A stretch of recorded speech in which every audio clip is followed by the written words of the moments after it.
Did you feel a connection to China growing up? No, No. we never talked about it. Wow. I mean, I think at home we had the Chinese culture, Chinese New Year's, and we knew always, we were always taught to respect your elders. And some of the values, I think, of respect and education, always work hard, get a good education, kind of the tiger mom thing going on, was how we were brought up. But they never really talked about China until after they came back to visit. So did you have any worries before moving to China? No.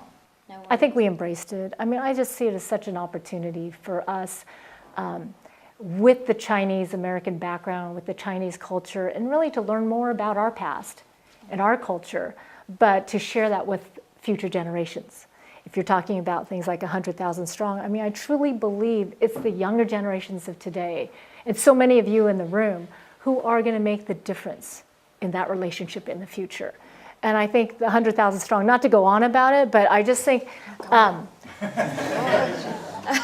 a true believer and supporter, because the theory is not just to get the Ivy League kids here, but really to reach deep into those areas that normally these children wouldn't even think of going to China. After I graduated from high school, I was an exchange student in France. And it really opened my eyes to the perspective of what people think of the U.S., that it's not always so patriotic and the U.S. is the best, but really that there are different views out there, and that we need to be accepting of each other and not just think we're the best and only people that should exist and our ideas are the best. So I think that a program initiative like 100,000 Strong really can do that for this relationship that is one of the most important relationships right now in the world.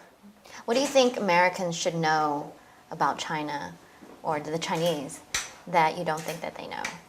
I think that they should remember that China is a developing country. And I think oftentimes in America now, we're living in reality TV. We want results now and yesterday.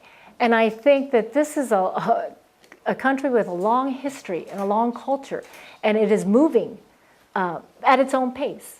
And we have hopes for where it goes, but just to be patient and understand that it is developing. And with this new economy really driving so much of the growth and expansion in China, I think that the Americans should know that and not be afraid. I think the ambassador often talks about really embracing these relationships and working together on the commonalities to move forward together, because we're going to have to solve a lot of the world's problems together, these two countries that are superpowers. So I think for the Americans really to come visit, to come meet the Chinese. They have been nothing but wonderful overall. Mm-hmm. The Chinese and the communities out there in the cities are warmer and friendlier than I think what is portrayed back home oftentimes. You know, what really surprised me after getting involved with 100,000 Strong is actually the statistics of Americans that actually come live and study here. Do you guys know what the percentage of undergraduate students that actually come to China every year? I think I said this in another talk. But do you guys know? 2%? It's 1%. 1% of undergraduates, 1% of undergraduates study abroad. And of that 1%, 5% choose to come to China. And China's, I think now top 5, yeah. But it wasn't top 5 No. for many, many years. It was always Western Europe and Italy.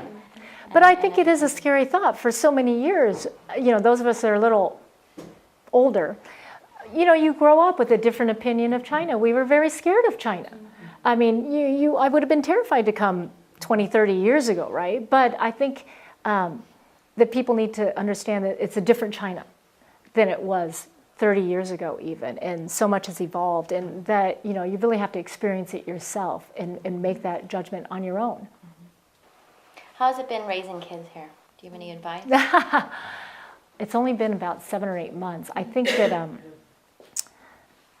I think it was difficult for my teenage daughter to transition. She's 15 now. The younger kids have really, I have a 13-year-old son and a 7-year-old daughter also. And I think the younger two have really transitioned easier.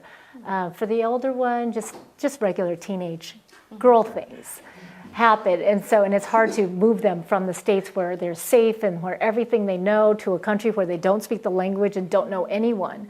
It's a huge transition, and I think really what we've tried to do and what I've tried to do is spend the first 6 months being there for them, making sure that they are feeling safe and have a stable home and that they're supported. So, you know, it's not necessarily easy. It's the first time they've ever moved out of the country, for sure.